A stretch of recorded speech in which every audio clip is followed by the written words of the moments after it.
Hello বন্ধুরা, আমি কিছু কেনাকাটি করেছি।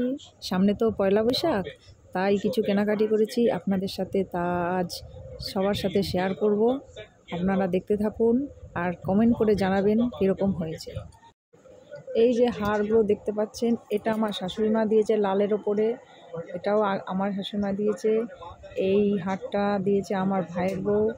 এই যে গার্ডার দেখতে পাচ্ছেন, হ্যাঁ যেটা ওইটা মাথাটা, ওটা আমার ভাইয়ের বউ দিয়েছে। এই চুড়িদারটা আমার ননদের, পয়লা বৈশাখ উপলক্ষে কেনাকাটি করা হয়েছে। এটা আমার শাশুড়ি মা দিয়েছে। এই নাইটিটা আমার শাশুড়ি মা দিয়েছে। এটাও দিয়েছে শাশুড়ি মা, এটাও শাশুড়ি মা দিয়েছে। পয়লা বৈশাখের সব কেনাকাটি হাতিবাগানে করতে গেছিলাম।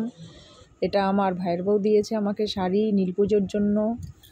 এই নাইটিটাও আমার ভাইয়ের বউ দিয়েছে পয়লা বৈশাখের জন্য। এই চুড়িদারটাও আমাকে ভাইয়ের বউ দিয়েছে পয়লা বৈশাখের জন্য। এটাও তাই, পয়লা বৈশাখের জন্য আমার ভাইয়ের বউ আমাকে দিয়েছে। তো কেমন হচ্ছে, এই নাইটিটাও ভাইয়ের বউ দিয়েছে পয়লা বৈশাখের জন্য। এই প্যান্টটা আমার ভাগনার, আমার শাশুড়ি দিয়েছে। এই প্যান্টটাও ভাগনার।